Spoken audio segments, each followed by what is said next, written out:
Hello friends, Pandian ஸ்டோரில் என்ன நடக்குதுன்னு பார்க்கலாம் வாங்க. வீடியோவை ஸ்கிப் பண்ணாமல் கடைசி வரைக்கும் பாருங்கள்.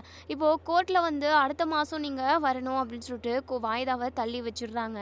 சரவணனுக்கு பயங்கர அப்செட்டாக இருக்குது. எப்படியாவது இவகிட்ட இருந்து விவாகரத்து வாங்கிடலாம், நம்ம நினச்ச மாதிரி ஒரு வாழ்க்கையை அமைச்சிக்கலாம் அப்படின்னு சொல்லிட்டு யோசிச்சா, இவன் என்னடானா இப்படி நம்ம கூட ஒன்று சேர்ந்து வாழ்கிறேன்னு சொல்லி சொல்லி இப்போது வாய்தாவை தள்ளி வச்சுட்டாங்களே அப்படின்னு சொல்லிட்டு பயங்கரமாக கோவத்தில் இருக்காங்க. ஸோ இப்போது பாக்கியம் வந்து பயங்கரமாக துள்ளி குதிக்கிறாங்க.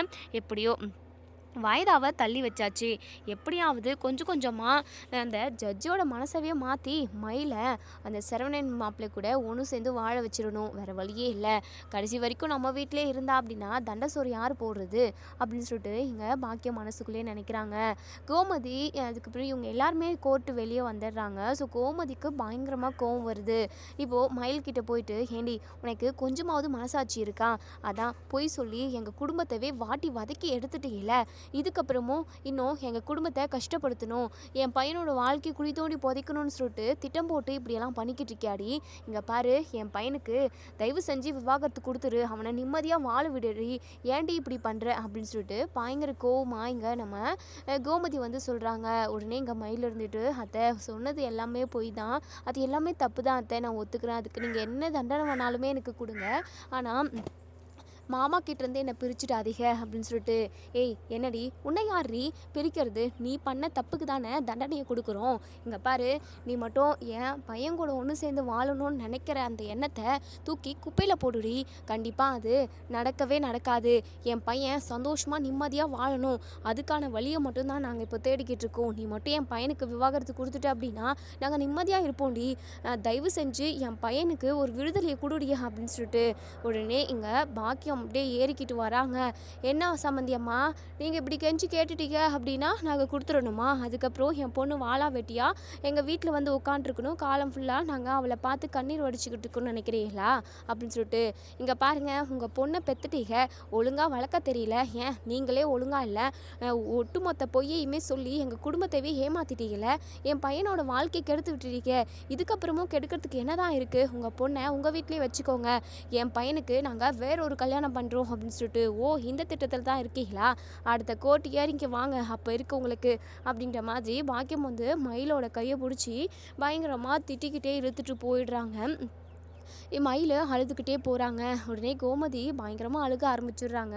நம்ம சரவணன் இருந்துட்டு, ஏம்மா எதுக்காக இப்போ அழுகிற அப்படின்னு சொல்லிட்டு, பாத்தியாடா அந்த ஃப்ராடுக்காரி என்னெல்லாம் பேசிட்டு போகிறான்னு சொல்லிட்டு, அடுத்த கோர்ட் இயரிங் வந்தோம் அப்படின்னா இன்னும் இல்லாத பொல்லாதெல்லாம் சொல்லி உன்னை எப்படியாவது அதாவது அந்த பொய்க்காரி மயில் கூடவே ஒன்று சேர்த்து வாழ வச்சிடலான்னு பார்க்குறேன். அது மட்டும் நடக்கவே கூடாதுடா. அவள் மட்டும் உன் கூட இருந்தா அப்படின்னா கண்டிப்பாக உனக்கு பாதுகாப்பே இல்லைடா அப்படின்ற மாதிரி நம்ம கோமதி வந்து பயங்கரமாக அழுகிறாங்க. ஸோ செந்தில் இருந்துட்டு, இங்கே பாருமா, நீ அதை பற்றி நினச்சி கவலைப்படாத, கண்டிப்பாக எத்தனை கோர்ட் இயரிங் நம்ம வந்தாலுமே அவங்க கூட ஒன்று சேர்ந்து வாழ்கிற மாதிரி ஒரு சுச்சுவேஷன் வரவே வராது, நாங்கள் வரவும் விட மாட்டோம், அண்ணனோட வாழ்க்கை எப்படியாவது சரி செஞ்சுடுவோம் அப்படின்னு சொல்லிட்டு இப்போ எல்லாருமே வீட்டுக்கு போயிடுறாங்க. நம்ம பாண்டியன் என்னாச்சு கோவில் இது கோர்ட்டில் அப்படின்னு சொல்லி கேட்கவும், அப்போ தான் நடந்த விஷயத்த எல்லாத்தையுமே இங்கே நம்ம செந்தில் வந்து சொல்கிறாங்க. நம்ம கோமதிக்கு ரொம்பவே மனசு கஷ்டமாக இருக்குது, சரவணனோட வாழ்க்கை என்ன ஆக போகுது அப்படின்னு சொல்லிட்டு நினச்சி ரொம்பவே கவலைப்பட்டுக்கிட்டு இருக்காங்க. அதுக்கப்புறம் நம்ம இதுக்கு சரவணன் இருந்துட்டு, அம்மா சரிம்மா, நான் ரூமில் போயிட்டு கொஞ்ச நேரம் ரெஸ்ட் எடுக்கிறேன், என்னமோ ஒரு மாதிரி இருக்குமா அப்படின்னு சொல்லிட்டு. இங்கே பாரு சரவணா, எதையும் நினச்சி நீ கவலைப்படாத, எல்லாம் பார்த்துக்கலாம்ப்பா, நீ உள்ளுக்குள்ளவே நினச்சி உடம்ப கெடுத்துக்க போகிறப்பா, இதை நினச்சியும் கவலைப்படாதப்பா அப்படின்னு சொல்லிட்டு கோமதி சொல்கிறாங்க. இப்போது சரவணன் இருந்துட்டு, அதெல்லாம் ஒன்றும் இல்லைம்மா, நீ எதையும் நினச்சி கவலைப்படாத, நான் அந்த மயில் பொய்க்காரிக்கெல்லாம் நான் பயப்படவே மாட்டேன், நான் எல்லாத்துக்குமே துணிஞ்சு நின்றுட்டாம்மா, இதுக்கப்புறம் என்ன வந்தாலும் நான் எதிர்த்து நில்ல தயாராக இருக்கேன், நீ கவலைப்படாத அப்படின்னு சொல்லிட்டு நம்ம சரவணன் ரூமுக்கு போயிடுறாங்க. போயிட்டு பயங்கர டென்ஷனாக இருக்காங்க. எப்படியாவது இன்றைக்காவது விவாகரத்து கொடுத்துருவாங்கன்னு சொல்லிட்டு நம்ம உள்ளுக்குள்ளே நினச்சிக்கிட்டே போனோம். ஆனால் அது நடக்கவே இல்லையே. அது மட்டும் இல்லாமல் இன்னும் என்னென்னலாம் பழி போடுறாங்க, கொடுமை பண்ணாங்க அப்படி இப்படின்னு இந்த மயிலும் தலையை ஆட்டுறா. எப்படி தான் இவங்களுக்கெல்லாம் பொய் சொல்கிறதுக்கு மனசு வருதோ அப்படின்ற மாதிரி சரவணன் வந்து யோசிச்சுக்கிட்டு இருக்காங்க. இன்னொரு சைடு நம்ம அஞ்சலி வந்து சரவணனுக்கு கால் பண்ணலாமா வேண்டாமான்னு சொல்லிட்டு யோசிச்சுக்கிட்டே ஃபோனை பார்த்துக்கிட்டே இருக்காங்க. அப்போ தான் சரி பண்ணிடுவோம் அப்படின்னு சொல்லிட்டு சரவணனுக்கு கால் பண்ணுறாங்க. சரவணனுமே கால் அட்டன் பண்ணி சொல்லு அஞ்சலி அப்படின்னு சொல்லிட்டு ரொம்பவே டல்லாக பேசுகிறாங்க. என்ன சரவணா என்னாச்சு, ஏன் நீ ரொம்ப டல்லாக பேசுகிற, வீட்டில் ஏதாவது பிரச்சனையா அப்படின்னு சொல்லி கேட்கவும், அதெல்லாம் ஒன்றும் இல்லை அப்படின்னு சொல்லிட்டு, சரவணா உன்னை நான் நேரில் மீட் பண்ணி பேசணும், கொஞ்சம் கோவிலுக்கு வரைக்கும் வரியா சரவணா அப்படின்னு சொல்லிட்டு தயங்கிக்கிட்டே கேட்குறாங்க. எதுக்கு தயங்குற அஞ்சலி, நீ என்ன சொன்னாலும் நான் கேட்பேன், அது மட்டும் இல்லாமல் அதாவது நீ எங்கே வர சொன்னாலும் வருவேன், நீ எப்போ வேணாலும் நீ எனக்கு கால் பண்ணலாம், நம்ம 2 பேரும் மனசு விட்டு பேசலாம் சரியா அப்படின்னு சொல்லிட்டு, சரவணா உனக்கு எந்த பிரச்சனையும் இல்லை அப்படின்னு சொல்லிட்டு, அதெல்லாம் ஒன்றும் இல்லை அஞ்சலி, நான் உடனே கிளம்பி வரேன் அப்படின்னு சொல்லிட்டு உடனே நம்ம சரவணன் கிளம்பி வரவும் வெளியே நம்ம பாண்டியனும் நம்ம கோமதி வீட்டில் உள்ள ஒட்டுமொத்த பேருமே இருக்காங்க. டே என்னடா இப்போ தான் ரெஸ்ட் எடுக்கிறேன்னு போனேன், உடனே வெளியே வர, அம்மா கொஞ்சம் வெளியே போயிட்டு வந்துடுறேம்மா அப்படின்னு சொல்லிட்டு, என்னடா விஷயம் அப்படின்னு சொல்லி கேட்கவும், அம்மா எந்த பிரச்சனையும் இல்லைம்மா, ஒரு அதாவது என் ஃப்ரெண்டை பார்த்துட்டு வரதுக்கு போகிறேன் அப்படின்னு சொல்லிட்டு அது இதுன்னு சொல்லி சமாளித்து ஒரு வழியாக சரவணன் வந்து இப்போது கோவிலுக்கு வந்து ரொம்ப நேரமாக வெயிட் பண்ணிக்கிட்டு இருக்காங்க. இன்னொரு சைடு நம்ம அஞ்சலி ரொம்ப லேட்டாக தான் வராங்க. சரவணா லேட் ஆகிடுச்சு சரவணா, ரொம்ப நேரமாக வெயிட் பண்ணிக்கிட்டு இருக்கே என்ன அப்படின்னு சொல்லி கேட்கவும், அதெல்லாம் ஒன்றும் இல்லை அஞ்சலி, வா நீ நல்லா இருக்கல்ல அப்படின்னு சொல்லிட்டு, நான் நல்லா தான் இருக்கேன் சரவணா, சாப்பிட்டியா நீ அப்படின்னு சொல்லிட்டு 2 பேருமா பேசிக்கிட்டு இருக்காங்க. அதுக்கப்புறம் நம்ம சரவணன் வந்து முகத்தை வாடை போட்டுக்கிட்டே இருக்காங்க, ரொம்பவே டல்லாக இருக்குது. ஸோ இப்போது நம்ம அஞ்சலி இருந்துட்டு, என்ன சரவணா என்னாச்சு, உன்னுடைய ஃபேஸே ஒரு மாதிரி டல்லாக இருக்குது, உனக்கு ஏதோ ஒரு பிரச்சனை ஓடிக்கிட்டு இருக்கு, எனக்கு நல்லாவே புரியுது, ஏன் சரவணா என்கிட்ட எந்த ஒரு விஷயத்தையும் நீ சொல்ல மாட்டியா அப்படின்னு சொல்லிட்டு அஞ்சலி கேட்கவும், உன்கிட்ட சொல்கிறதுக்கு போய் என்ன இருக்குது, இனிமேல் நான் உன்கிட்ட எதுவுமே மறைக்க மாட்டேன் அஞ்சலி அப்படின்னு சொல்லிட்டு நம்ம சரவணன் வந்து அஞ்சலி கிட்ட உரிமையாக பேசுகிறாங்க. ஏன்னா சரவணன் மனசுக்குள்ளே அதாவது அஞ்சலியே நம்ம கல்யாணம் பண்ணிக்கணும் அப்படின்ற ஒரு எண்ணம் வந்துருச்சு. ஆனால் அஞ்சலி கிட்ட சொல்கிறதுக்கும் தயக்கமாக இருக்குது. இருந்தாலும் அவங்க பேசுகிற விதத்துலேயே ஓரளவுக்கு அஞ்சலிக்கு புரிகிற மாதிரி தான் பேசுகிறாங்க, அதாவது உரிமையோடு பேசுகிறாங்க. அஞ்சலி இருந்துட்டு, சரி சரவணா உனக்கு ஏதாவது பிரச்சனை அப்படின்னா என்கிட்ட சொல்லலாம்ல, மனசில் இருக்கிற பாரத்தை யாருக்கிட்டையாவது சொன்னோம், அதாவது க்ளோஸாக இருக்கிறவங்க கிட்ட சொன்னோம் அப்படின்னா கண்டிப்பாக கொஞ்சம் மைண்ட் ரிலாக்ஸ் ஆகும்ல, ஸோ அதனால தான் கேட்டேன் சரவணா அப்படின்னு சொல்லிட்டு, இப்போது சரவணனுமே உங்ககிட்ட சொல்கிறதுக்கு போய் என்ன இருக்குது, நான் சொல்கிறேன் அஞ்சலி அப்படின்னு சொல்லிட்டு பயங்கரமாக அழுக ஆரம்பிச்சிடுறாங்க. இங்கே அஞ்சலி ரொம்பவே துடிச்சு போயிடுறாங்க. சரவணா என்னாச்சு, ஏன் இப்படி அழுகிறேன், என்னன்னு சொல்லு சரவணா அப்படின்னு சொல்லிட்டு கேட்குறாங்க. என் வாழ்க்கையே போச்சு அஞ்சலி அப்படின்னு சொல்லிட்டு பயங்கரமாக தேம்பி அழுகுறாங்க.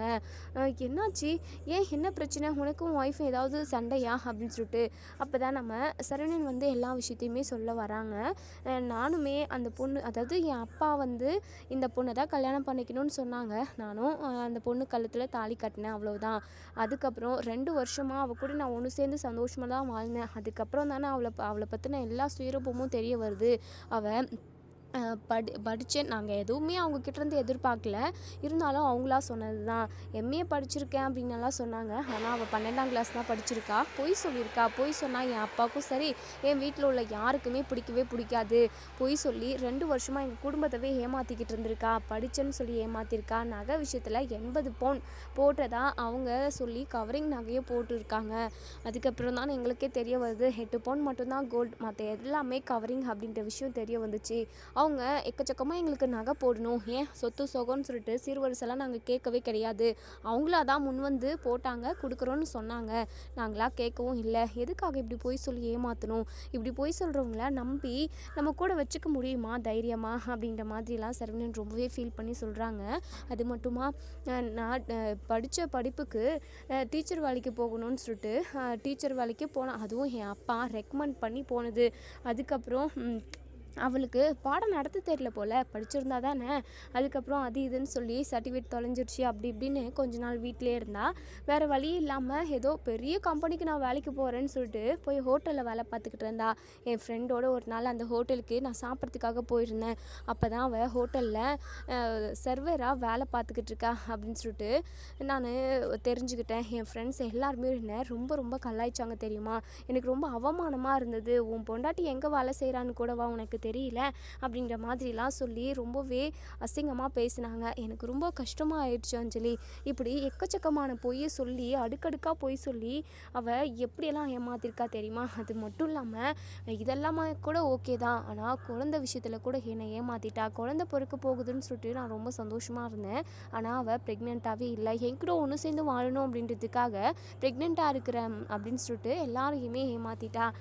இப்படி ஒவ்வொரு பொய்யா சொல்லி சொல்லி ஒரு பொய்யை எடுத்து வச்சா எப்படி இருக்கும், அதான் அதுக்கப்புறம் போலீஸ் ஸ்டேஷனுக்கு போயிட்டு அவங்க குடும்பத்தில் உள்ளவங்க எங்கள் குடும்பத்தில் உள்ள எல்லார் மேலேயும் கேஸை போட்டு நாங்கள் தான் தப்பு பண்ணோம், அது மயிலை வந்து நாங்கள் ரொம்ப கொடுமை பண்ணோம், அடித்து துரத்தணுன்ற மாதிரியெல்லாம் இல்லாத பொல்லாதெல்லாம் சொல்லி கேஸை போட்டாங்க. குடும்பத்தில் உள்ள ஒட்டுமொத்த பேருமே நாங்கள் போய் ஜெயிலில் இருந்து என் தங்கச்சி அம்மா அப்பான்னு எல்லாருமே ரொம்பவே அவமானப்பட்டு நீண்டாங்க.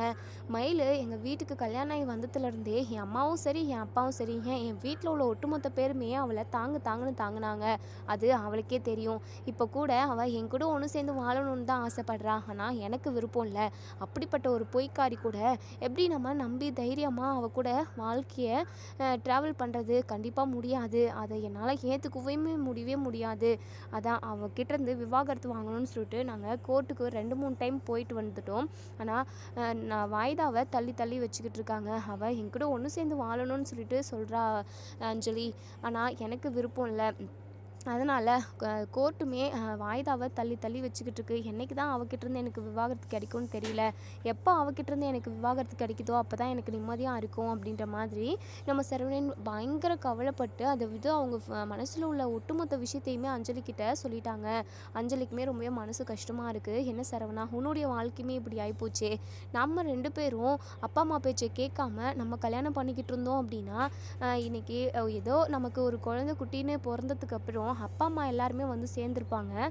நம்மளோட வாழ்க்கையுமே எந்த ஒரு சேதாரமும் ஆயிருந்திருக்காது. அப்பா அம்மாவோட பேச்சை கேட்டு இப்போது நம்ம 2 பேரோட வாழ்க்கையுமே இப்படி ஆகிப்போச்சே.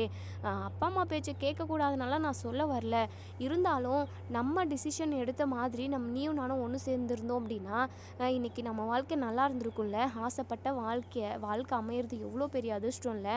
ஆனால் அது நமக்கு இல்லாமல் போயிடுச்சு அப்படின்னு சொல்லிட்டு நம்ம அஞ்சலி வந்து ரொம்பவே ஃபீல் பண்ணி சொல்கிறாங்க. இதுக்கப்புறமும் எதுவும் பண்ண முடியாது சரவணா, என்ன பண்ணுறது, நம்மளோட தலையில் இப்படியெல்லாம் நடக்கணும்னு சொல்லிட்டு எழுதி வச்சிருக்கு போல், இதை யார் மாற்ற முடியும். நீ கவலைப்படாத சரவணா, எல்லாமே சரியாயிடும்னு நம்புவோம் அப்படின்னு சொல்லிட்டு அஞ்சலி வந்து சொல்கிறாங்க. ஸோ இப்போது நம்ம சரவணன் இருந்துட்டு சரி அஞ்சலி, நானும் அப்படி தான் நினைக்கிறேன். அது மட்டும் இல்லாமல் விவாகரத்து நடந்து முடிஞ்சிருச்சு அப்படின்னா நான் ரொம்ப சந்தோஷமாக இருப்பேன். அதுக்கப்புறம் என்னுடைய வாழ்க்கையை எனக்கு பிடிச்ச மாதிரி நான் அமைச்சிக்குவேன் அஞ்சலி அப்படின்னு சொல்லிட்டு. உனக்கு பிடிச்ச மாதிரினா எப்படி அப்படின்னு சொல்லிட்டு நம்ம அஞ்சலி வந்து தயக்கத்தோடு கேட்கவும், எனக்கு பிடிச்ச மாதிரினா எனக்கு பிடிச்ச மாதிரி தான் அஞ்சலி. எனக்கு பிடிச்சவங்க கூட எனக்கு ஒரு பிடிச்ச வாழ்க்கையை அமைச்சிக்கிட்டு நான் வாழணும்னு ஆசைப்பட்றேன் அப்படின்னு சொல்லிட்டு சரவணன் வந்து அஞ்சலி மீன் பண்ணி தான் சொல்கிறாங்க. ஆனால் அது சரியாக புரியல. இருந்தாலும் அஞ்சலி மனசுக்குள்ளேயே நினைக்கிறாங்க, சரவணன் தேர்ந்தெடுக்க போகிற அந்த ஒரு வாழ்க்கை நம்மளாக இருக்கக்கூடாதா அப்படின்னு சொல்லிட்டு ஒரு ஏக்கத்தோடு பார்க்குறாங்க. சரி சரவணா, நம்ம சாமி கும்பிடுவோம் அப்படின்னு சொல்லிட்டு இப்போது சாமி கும்பிடுறாங்க. ஆமாம் அஞ்சலி, என்கிட்ட ஒரு முக்கியமான விஷயம் சொல்லணும்னு சொல்லிட்டு சொன்னியே, அதுக்கு தான் நீங்கள் வர சொன்னேன், என்ன விஷயம் அப்படின்னு சொல்லி கேட்கவும், இங்கே நம்ம அஞ்சலி வந்து பயங்கரமாக ஃபீல் பண்ணி அழுகுறாங்க. என்னாச்சு, உனக்கும் ஏதாவது பிரச்சனையா அப்படின்னு சொல்லிட்டு. அதான் உனக்கு விவாகரத்து ஆகிடுச்சு இல்லை அஞ்சலி, எதுக்காக நீ ஃபீல் பண்ணுற அப்படின்னு சொல்லிட்டு. இல்லை சரவணா, என் அம்மா அப்பாலாம் ரொம்ப கஷ்டத்தில் இருக்காங்க, ரொம்பவே பண கஷ்டம். அது மட்டும் இல்லாமல் கடனெல்லாம் வாங்கியிருக்காங்க போல். வட்டி கட்டாததுனால கடன்காரங்க எல்லாருமே வீட்டான வந்து கத்திக்கிட்டு இருக்காங்க. அக்கம் பக்கம் உள்ளவங்க எல்லாருமே ரொம்பவே அவமானப்படுத்தி பேசிக்கிட்டு இருக்காங்க. அதான் ஏதாவது வேலைக்கு போகலான்னு சொல்லிட்டு நான் ட்ரை பண்ணிக்கிட்டு இருக்கேன். உங்கள் கடையில் எனக்கு வேலை கிடைக்குமா சரவணா அப்படின்னு சொல்லி கேட்கவும், தெரியல, இதை பற்றி நான் அப்பா கிட்ட பேசினேன் அப்படின்னா அப்பா என்ன முடிவு எடுப்பாருன்னு தெரியல. ஆனால் கடையில் என்னமோ வேலை நிறைய இருக்குது. என் சித்தப்பா என் தாத்தான்னு சொல்லிட்டு 2 பேர் வேலை பார்த்துக்கிட்டு இருந்தாங்க. என் தாத்தாவுக்கும் உடம்பு முடியாமல் அவங்க நின்றுட்டாங்க. எங்கள் அப்பாவோட ஃப்ரெண்டு தான். எங்கள் மாமா வந்து அவருமே தனியாக மளிகை கடை வச்சுட்டாரு. நானும் அப்பாவும் மட்டும்தான் கடையில் இருக்கோம். நீ வந்தால் நல்லா தான் ஹெல்ப்ஃபுல்லாக தான் இருக்கும். நான் அப்பா கிட்ட பேசிட்டு உனக்கு எதுவும் நான் நாளைக்கு காலைல ஃபோன் பண்ணி சொல்கிறேன் அப்படின்னு சொல்லிட்டு, ஆ சரி சரவணா, நல்ல முடிவாக சொல்லு, நீயும் நானும் ஒரே கடையில் வேலை பார்த்தா ரொம்ப நல்லா இருக்கும்ல அப்படின்னு சொல்லிட்டு, ஆமாம் ஆமாம் நல்லா தான் இருக்கும், எனக்குமே எல்லா கவலையும் மறந்துட்டு உன்கிட்ட பேசிக்கிட்டே அப்படியே வேலையெல்லாம் சர்னு செஞ்சு முடிச்சிருவேன் அஞ்சலி அப்படின்னு சொல்லிட்டு ரொம்பவே சந்தோஷமாக பேசிக்கிட்டு இருக்காங்க. இப்படி சிரித்து பேசிக்கிட்டு இருக்க டைமில் அங்கே ஒரு சாமியார் வராங்க. இங்கே பாருங்க தாயி, உன் வாழ்க்கையும் இதோ இங்கே நிற்கிறானே இந்த தம்பி வாழ்க்கையும் ரொம்பவே அந்த விதி வந்து விளையாடிருச்சு. இதுக்கப்புறம் நீங்கள் 2 பேரும் ஒன்று சேர்ந்து சந்தோஷமாக வாழ்வீங்க அப்படின்னு சொல்கிறாங்க. சுவாமி, நாங்கள் 2 பேரும் புருஷன் பொண்டாட்டி கிடையாது அப்படின்னு சொல்லிட்டு, ஆனால் இனிமேல் நீங்கள் 2 பேரும் புருஷன் பொண்டாட்டி ஆக போகிறீங்க. 2 பேரும் வாழ்க்கையில் ரொம்பவே சந்தோஷமாக ஓஹோன்னு வாழ போகிறீங்க. நீங்கள் கவலையே படாதீங்க. நீங்கள் ஆசைப்பட்ட மாதிரி உங்கள் வாழ்க்கை சிறப்பாக இருக்கும் அப்படின்னு சொல்லிட்டு ஆசீர்வாதம் பண்ணிட்டு போகிறாங்க. நம்ம அஞ்சலி வெக்கப்பட்டுக்கிட்டு ரொம்பவே சந்தோஷப்படுறாங்க. சரவணனுமே மனசுக்குள்ளே நினைக்கிறாங்க, நம்ம நினச்சதை அந்த சாமியார் வந்து அஞ்சலி கிட்ட சொல்லிட்டு போயிட்டாரு. அஞ்சலிக்குமே புரிஞ்சிருக்கும்னு நினைக்கிறேன். சரி, எப்படியாவது நான் அந்த மயில்கிட்டேருந்து நமக்கு விவாகரத்து நடக்கணும், அஞ்சலியை நம்ம கல்யாணம் பண்ணிக்கணும் அப்படின்னு சொல்லிட்டு சரவணன் நினைக்கிறாங்க. சரவணன் நினைக்கிறது நடக்குமா? சரவணனும் அஞ்சலியும் ஒன்று சேர்ந்தா நல்லா இருக்குமா? அதே சமயம் சரவணனோட ஆசை வந்து அஞ்சலி கூட ஒன்று சேர்ந்து சந்தோஷமாக வாழணும் அப்படின்றது தான், நம்ம மயில்கிட்டேருந்து விவாகரத்து கிடைக்கணும் அப்படின்றது தான். சரவணனோட ஆசை நிறைவேறணும் அப்படின்னு நினைக்கிறவங்க இந்த வீடியோ கீழே சரவணன் அஞ்சலி ஹாட் மேரேஜ் அப்படின்னு சொல்லிட்டு கமெண்ட் பண்ணி தெரிவிங்க. நம்ம சரவணனும் அஞ்சலியும் உட்காந்து பேசிக்கிட்டே தான் இருக்காங்க. இன்னொரு சைடு நம்ம பாக்கியம் வந்து வீட்டுக்கு போனதுமே மயில்கிட்ட, இங்கே பாரு மயில், ஒவ்வொரு வாய்தாவாக அந்த ஜட்ஜுமே தள்ளி தள்ளி போட்டுக்கிட்டு இருக்காங்க.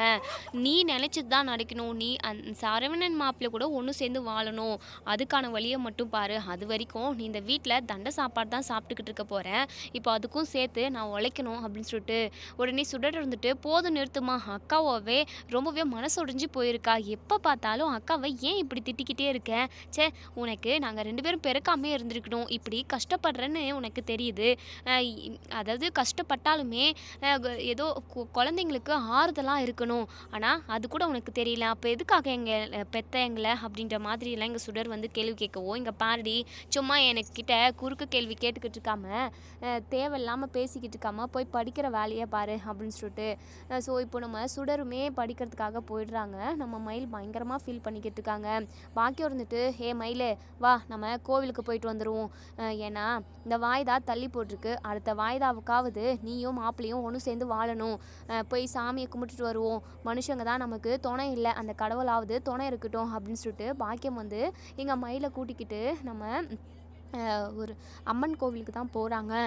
இப்போது நம்ம அஞ்சலியும் சரவணனும் உட்காந்து பேசிக்கிட்டே இருக்காங்க.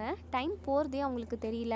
ஸோ இப்போது நம்ம மயிலும் பாக்கியமும் கரெக்டாக கோவிலுக்குள்ளே வராங்க. சரவணனும் அஞ்சலியும் பக்கத்தில் உட்காந்து பேசிக்கிட்டு இருக்கிறத பார்த்துட்டு பாக்கியம் வாய் மேலே கை வச்சுக்கிறாங்க. அடியே அங்கே பாரு, மாப்பிள்ளை ஏதோ ஒரு பொண்ணு கூட சிரித்து பேசிக்கிட்டு இருக்காங்க, அப்போது உன்னை விவாகரத்து பண்ணிவிட்டு மாப்பிள்ளை வேற ஒரு கல்யாணம் பண்ணலான்னு சொல்லிட்டு பிளான் பண்ணிக்கிட்டு இருக்காங்க போல், இப்போத்துலேருந்தே லவ் பார்த்தியா லவ் அப்படின்னு சொல்லிட்டு பாக்கியம் சொல்கிறாங்க. அம்மா என்னம்மா சொல்லிக்கிட்டு இருக்க அப்படின்னு சொல்லிட்டு மயில் அழுதுகிட்டே திரும்பி பார்க்கவும் அங்கே பார்த்துட்டு பயங்கரமாக ஷாக் ஆகுறாங்க. ஸோ இப்போது நம்ம பாக்கியம் இருந்துட்டு, இங்கே பாரு மயில், இப்போ போயிட்டு மாப்பிள்ளையே நாக்க பிடுங்குற மாதிரி 4 கேள்வி கேளு சரியா அப்படின்னு சொல்லிட்டு, அம்மா இப்போவே போய் கேட்குறம்மா, என் வாழ்க்கையை இன்னொருத்தி வந்து வாழ்ந்துட்டு போகிறதுக்கெல்லாம் என்னால் சும்மா விட முடியாதுமா, நான் இப்போவே போய் கேட்குறேன், எப்படியோ இப்போயாவது உனக்கு சூடு சொல்கிறேன்னு வந்துச்சே போய் கேளு போ அப்படின்னு சொல்லிட்டு, இப்போது எங்கள் மயில் ஓடி போய், மாமா என்ன மாமா, யார் மாமா இவ கூட இம்புட்டு க்ளோஸாக உட்காந்து பேசிக்கிட்டு இருக்கீங்க அப்படின்னு சொல்லிட்டு சரவணன் பயங்கரமாக கோவப்படுறாங்க. இங்கே பாரு, நான் யார்கிட்ட எப்படி வேணாலும் பேசுவேன், உனக்கு என்ன, உனக்கும் எனக்கும் எந்த சம்மந்தமும் இல்லை, அப்படி இருக்கிறப்போ நீ எதுக்காக என்னை கேள்வி கேட்குற அப்படின்னு சொல்லிட்டு சரவணன் பயங்கர கோவமாக பேசுகிறாங்க. ஸோ அஞ்சலி வந்து யார் இவங்க அப்படின்ற மாதிரி தான் பார்த்துக்கிட்டு இருக்காங்க. சரவணா யார் இது அப்படின்னு சொல்லிட்டு, யாரா, நான் அவரோட பொண்டாட்டி, அவருக்கும் எனக்கும் கல்யாணம் நடந்துடுச்சு. நீ எதுக்காக என் புருஷன் பக்கத்தில் இப்படி ஒட்டி உரசிக்கிட்டு உட்காந்து பேசிக்கிட்டு இருக்க? இங்கே பாரு, இப்படியெல்லாம் உட்காந்து பேசிக்கிட்டு இருந்தா அப்படின்னா உனக்கு கொண்டுட்டு ஜெயிலுக்கு போயிடுவோம் பார்த்துக்கோ அப்படின்னு சொல்லிட்டு அஞ்சலிக்கு பயங்கரமாக கோவம் வருது. சரவணா, இவங்க தான் அவங்களா நீ சொன்ன ஆளா? உங்களை எல்லாருமே ஏமாத்தினவங்க அப்படின்னு சொல்லிட்டு அஞ்சலி சொல்லவும், உடனே மயில் இருந்துட்டு, என்ன நாங்களாம் எதுவும் ஏமாத்து கிடையாது. சரவணன் மாமாக்கும் எனக்கும் 1000 பிரச்சனை இருக்கும். நாங்கள் பேசி தீர்த்துப்போம், இல்லை எப்படியோ ஒன்று தீர்த்துப்போம். நீங்கள் எதுக்காக எங்கள் குடும்ப விஷயத்தில் மூக்க நுழைக்கிறீங்க அப்படின்னு சொல்லவும், உடனே அஞ்சலி சொல்கிறாங்க, இங்கே பாருங்க, உங்ககிட்ட நான் வளவள கொல கொலன்னு பேசுறதுக்கெல்லாம் விரும்ப கிடையாது. நான் நேரடியாகவே விஷயத்த சொல்லிடுறேன். தேவையில்லாமல் சரவணன் கிட்ட வந்து சும்மா சண்டை போட்டுக்கிட்டு இருக்காதீங்க. அவங்களுக்கு தான் உங்களை பிடிக்கலல்ல. அப்படி இருக்கிறப்போ நீங்கள் எதுக்காக இங்கே வந்து பேசிக்கிட்டு இருக்கீங்க? அதான் உங்களை பார்த்ததும் சரவணன் எப்படி கோவப்படுறாரு பார்த்தீங்களே அப்படின்னு சொல்லிட்டு. ஸோ இப்போ மயில் வந்து என்ன சொல்கிறாங்கன்னா, பயங்கரமாக கோவப்பட்டுட்டு, இங்கே பாருங்கள், இது தேவையில்லாமல் பண்ணிக்கிட்டு இருக்கீங்க, நான் போலீஸ் கம்ப்ளைண்ட் பண்ணுவேன் அப்படின்னு சொல்லிட்டு. உடனே அஞ்சலி இருந்துட்டு, இங்கே பாருங்கள், உங்களை மாதிரி ஒரு ஆளெல்லாம் நான் எத்தனையோ பேர் பார்த்தாச்சு. நீங்கள் பயன்படுத்தாதீங்க. நான் உங்ககிட்ட ஒரு முக்கியமான விஷயம் பேசுகிறேன் சரவணா. நான் என்ன பேசினாலும் உங்களுக்கு ஓகே தானே? ஓகே தான்ற மாதிரி இங்கே சரவணன் சொல்லவும், உடனே அஞ்சலி இருந்துட்டு, இங்கே பாருடி, இவருக்கும் எனக்கும் கல்யாணம் நடக்க போகுது. நாங்கள் 2 பேரும் கல்யாணம் பண்ணிக்கிட்டு ஒன்று சேர்ந்து வாழ போகிறோம். தேவையில்லாமல் எங்கள் வாழ்க்கையில் நீ குறுக்கிடாத. உன்னை தான் சரவணனுக்கு பிடிக்கலல்ல. நீ கண்டிப்பாக சரவணனை விட்டு விலகின அடுத்த செகண்டே அவர் என் கழுத்தில் தாலி கட்டுவார்.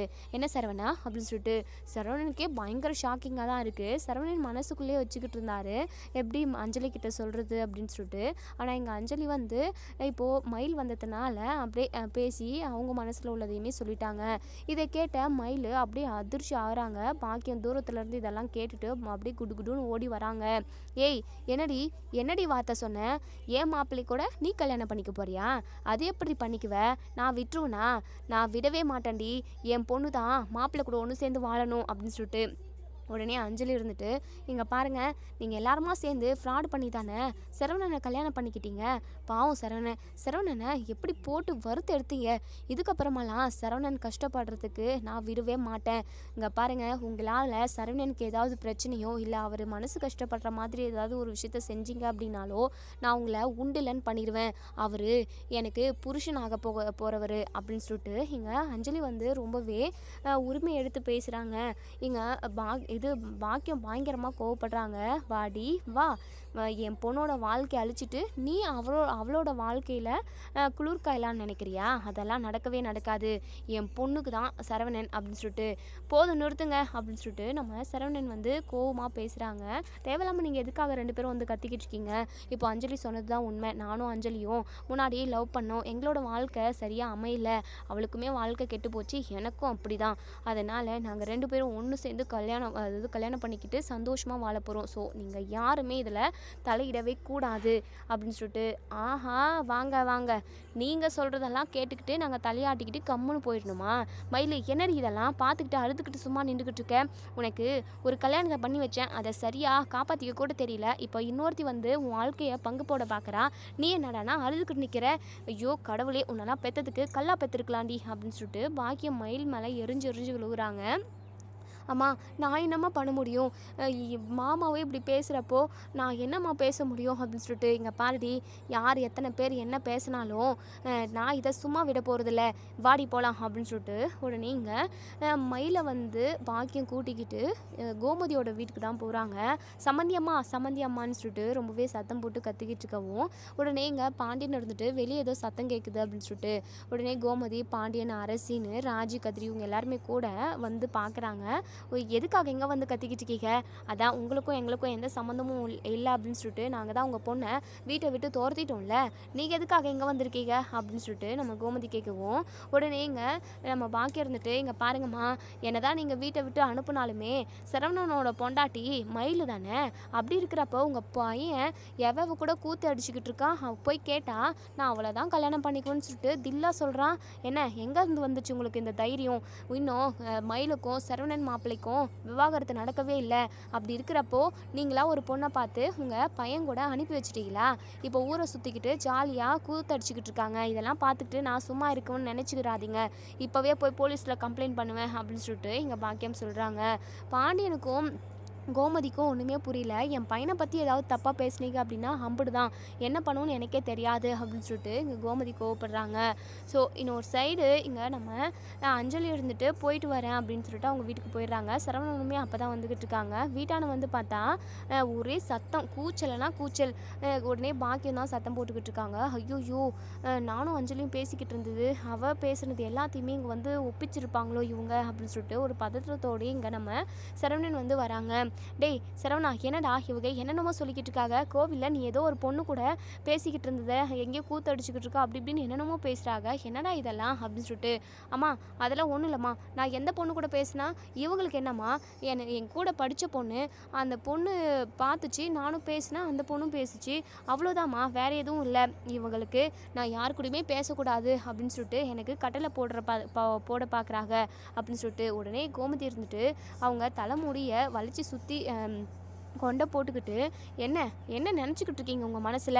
என் பையன் நிற்கணும், உட்காரணும், ஆடணும், போகணும், ஓடணுன்றது எல்லாமே நீங்கள் முடிவு பண்ணணுமா? என் பையன் என்ன நினைக்கிறானோ அதை தான் செய்வான். நீங்கள் சொல்கிறத எல்லாத்தையுமே கேட்டுக்கிட்டு ஆடுறதுக்கு அவன் ஒன்றும் பொம்மை கிடையாது அப்படின்னு சொல்லிட்டு கோமதி சொல்கிறாங்க.